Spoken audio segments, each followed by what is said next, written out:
Sifting, sifting, Sally in the garden, sifting sand. Sally in the garden, sifting, sifting, Sally's in love with a hog-eyed man.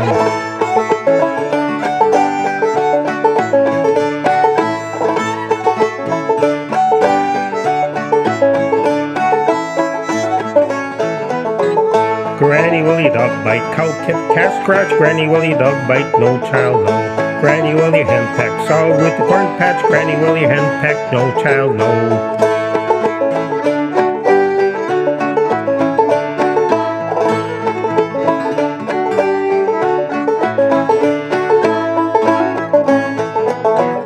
Chicken in the bread pan, pecking out dough, Granny Willie cow kick, no child no. Chicken in the bread pan, picking out dough, Granny Willie cow kick, no child no.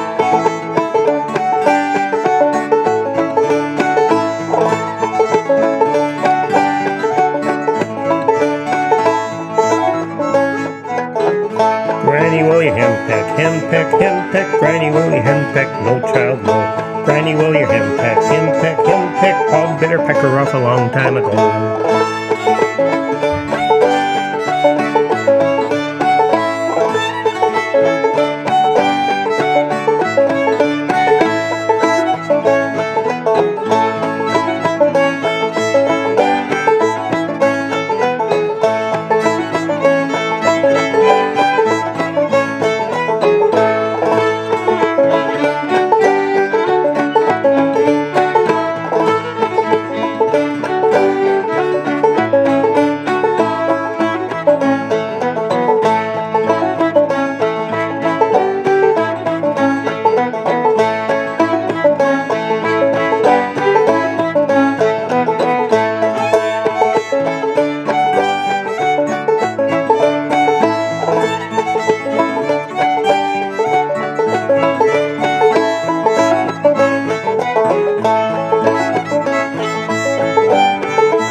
Howdy folks, and a great big welcome to each and every one of you.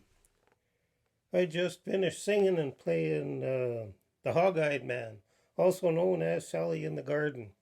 And there's about 15 other titles for the song. There's dozens of variations and verses float back and forth between each one. There's even a sea shanty called the Hog-eyed Man. I learned it from the playing of Tom Paley, who was one of the founding members of the New Lost City Ramblers. And later on I bought a long play record of the New Lost City Ramblers playing it.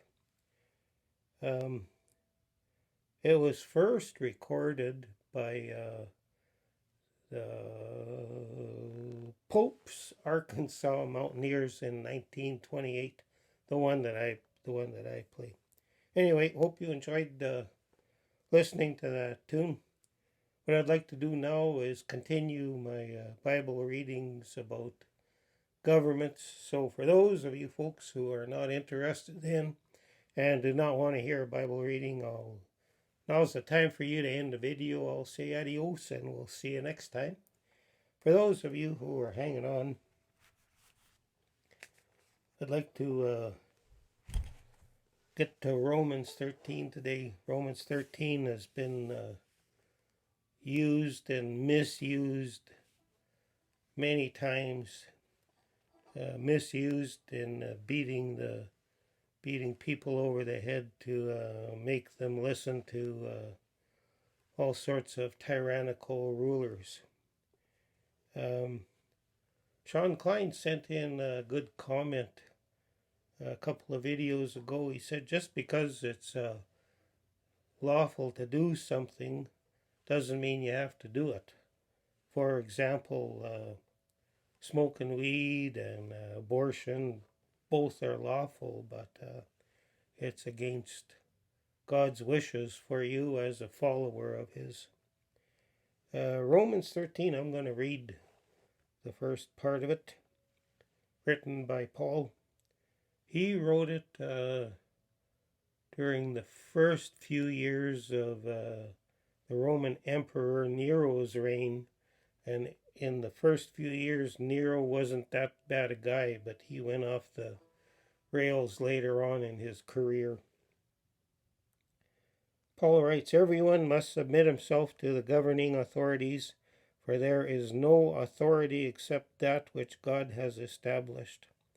The authorities that exist have been established by God. Consequently, he who rebels against the authority is rebelling against what God has instituted, and those who do so will bring judgment on themselves. For rulers hold no terror for those who do right, but for those who do wrong. Do you want to be free from fear of the one in authority? Then do what is right, and he will commend you."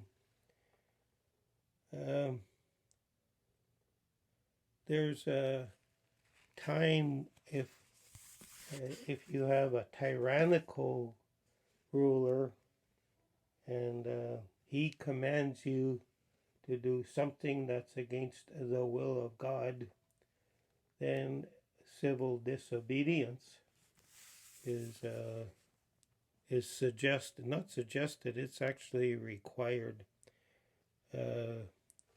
In the last few months, there have been 3 pastors in Alberta, Canada, that were imprisoned and charged and fined for continuing to carry on church services, to lead church services in spite of rulers saying that they couldn't do it.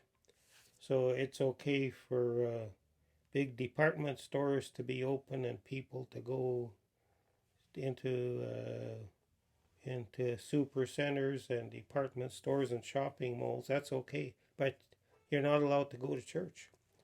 The pastors' names are Tim Stevens, Arthur Pawlowski and his brother Dave, and James Coates. And James Coates was a student of John MacArthur in the States, and John MacArthur he's also a pastor, and he has gone against silly COVID regulations. So good for them. They're a shining example of civil disobedience against tyrannical rule. I guess, should I continue reading? Oh, I got one other thought. It says in Romans chapter 13, first verse, "There is no authority except that which God has established." So all authority comes from God. And when he returns, when Jesus returns, he's going to ask each ruler what they did with the authority that was given to them.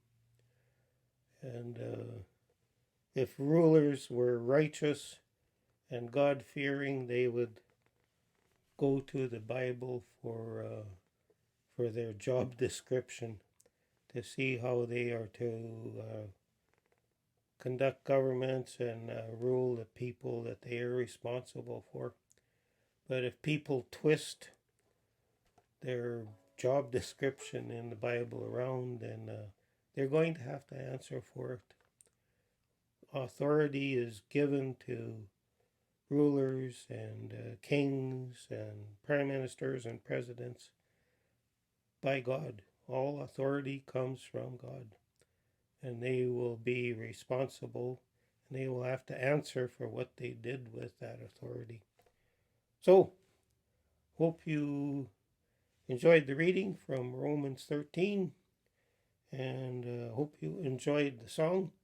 I'll say God bless, and we'll see you down the road.